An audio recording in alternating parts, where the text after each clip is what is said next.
बिस्मिल्लाहिर्रहमानिर्रहीम। अस्सलाम वालेकुम स्टूडेंट्स। तो इस वीडियो में हम पढ़ेंगे इलेक्ट्रॉन वोल्ट। और इलेक्ट्रॉन वोल्ट बेसिकली एनर्जी का एक यूनिट है। जिस तरह से जाउल एनर्जी का यूनिट है, इस तरह से इलेक्ट्रॉन वोल्ट भी एनर्जी का यूनिट है। तो अभी देखेंगे कि जाउल और इलेक्ट्रॉन वोल्ट में रिलेशन क्या है, दोनों में डिफरेंस क्या है, और फिर हम इसकी एक्सप्रेशन देखेंगे कि किस तरह से एक दूसरे में कन्वर्ट कर सकते हैं हम। तो पहले डेफिनेशन इसकी देखते हैं।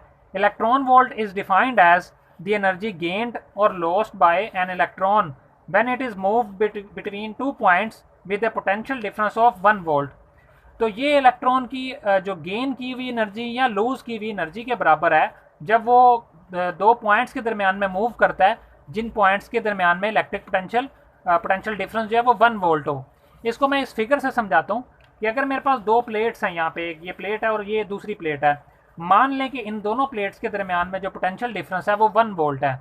तो जब मेरे पास इलेक्ट्रॉन एक प्लेट से दूसरी प्लेट के ऊपर जाएगा, तब या तो वो एनर्जी गेन करेगा और या तो वो लूज करेगा। अभी देखेंगे कि गेन कब करेगा और लूज कब करेगा।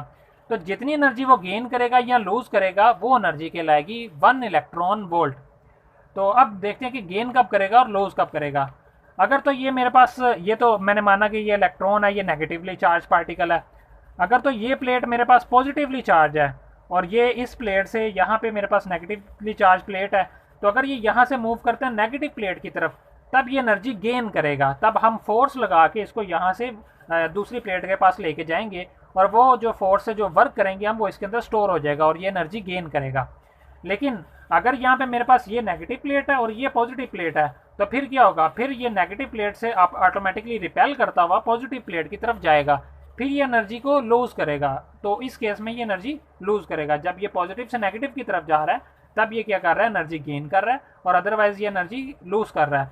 तो ऐसे केस में जब दोनों प्लेट्स के दरमियान में पोटेंशियल डिफरेंस 1 हो, तब जो एनर्जी इसने गेन की या इसने जो लूज की एनर्जी, वो बराबर होगी 1 इलेक्ट्रॉन वोल्ट के। इसकी एक और डेफिनेशन की जा सकती है। दूसरी डेफिनेशन अगर हम पढ़ें, it is defined as the energy acquired by an electron which has been accelerated through a potential difference of 1 electron volt। तो ये भी बेसिकली उस तरह की ही डेफिनेशन है कि अगर हम एक इलेक्ट्रॉन को एक्सेलरेट करें, मतलब कि एक इलेक्ट्रॉन मेरे पास है। अब मैं प्लेट्स को कुछ इस तरह से बना लेता हूँ कि यहाँ पे मेरे पास नेगेटिवली चार्ज है और ये मेरे पास इलेक्ट्रॉन है, और ये मेरे पास यहाँ पे पॉजिटिवली चार्ज प्लेट है। तो जाहिर बात है, जब भी मैं इसके अंदर इलेक्ट्रॉन को लेके आऊंगा, वो क्या करेगा, ऑटोमेटिकली मूव करता हुआ पॉजिटिव प्लेट की तरफ जाएगा। तो इसको मैं एक्सेलरेट करूं due to 1 electron volt difference से, जब जब जब इन दोनों प्लेट के दरमियान में पोटेंशियल डिफरेंस 1 इलेक्ट्रॉन वोल्ट हो, तब इसको एक्सेलरेट करने के लिए जितनी एनर्जी लगेगी, जो जो एनर्जी ये लूज करेगा, वो एनर्जी हमारे पास कहलाएगी 1 इलेक्ट्रॉन वोल्ट।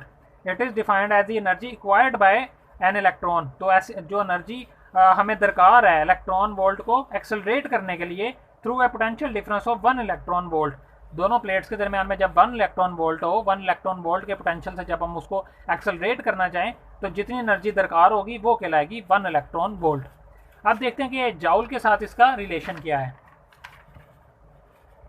तो पोटेंशियल डिफरेंस हमें पता है कि वर्क पर यूनिट चार्ज होता है हमारे पास। चार्ज को यहाँ पे मैं मल्टीप्लाई कर दूँ तो मेरे पास एक एक्सप्रेशन कुछ इस फॉर्म में आ जाएगी।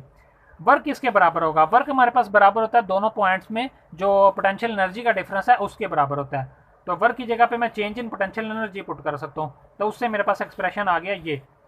अब यहाँ पे अगर मैं मान लूँ कि मेरे पास पोटेंशियल डिफरेंस दोनों प्लेट्स के दरमियान में 1 इलेक्ट्रॉन वोल्ट था, और चार्ज मेरे पास जो है वो बराबर है 1 इलेक्ट्रॉन वोल्ट है, तो उस 1 इलेक्ट्रॉन है तो उसके ऊपर चार्ज मेरे पास आ जाएगा 1.6 इंटू 10⁻⁻⁻⁹।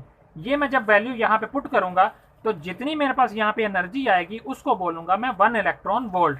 मतलब 1 इलेक्ट्रॉन वोल्ट बराबर होगी 1.6 इंटू 10⁻⁻⁹ जाउल के बराबर होगी। तो ये बेसिकली रिलेशन है इलेक्ट्रॉन वोल्ट और जाउल में। अगर मैं 2 इलेक्ट्रॉन वोल्ट फाइंड करना चाहूँ कि 2 इलेक्ट्रॉन वोल्ट में कितने जाउल के बराबर है, तो मैं दोनों तरफ क्या करूँगा, 2 से मल्टीप्लाई कर दूंगा। तो मेरे पास 2 से यहाँ पे मल्टीप्लाई करने से जो आंसर आएगा वो बराबर होगा 2 इलेक्ट्रॉन वोल्ट के। इसी तरह से अगर 1 जाउल में मैं फाइंड करना चाहूँ कि 1 जाउल में कितने इलेक्ट्रॉन वोल्ट हैं, तो मैं 1.6 इंटू 10⁻⁻⁹ को इस तरफ डिवाइड कर दूंगा, और फिर मेरे पास जो वैल्यू आएगी वो 1 जाउल में इलेक्ट्रॉन वोल्ट की वैल्यू आएगी कि इतने इलेक्ट्रॉन वोल्ट होते हैं हमारे पास। तो ये बहुत ही इंपॉर्टेंट है शॉर्ट क्वेश्चन के एतबार से और एमसीक्यूज़ के एतबार से, तो इस रिलेशन को आप अच्छे से याद रखें। और इंशाल्लाह नेक्स्ट वीडियो में हम पढ़ेंगे कि इलेक्ट्रिक और ग्रेविटेशनल फोर्सेस के दरमियान में कंपेयर करेंगे, इनको डिफरेंस देखेंगे, सिमिलैरिटीज़ देखेंगे, और फिर ग्रेविटी और इलेक्ट्रिक फोर्स का एक कंसेप्ट अपने माइंड में बिल्ड करेंगे इंशाल्लाह।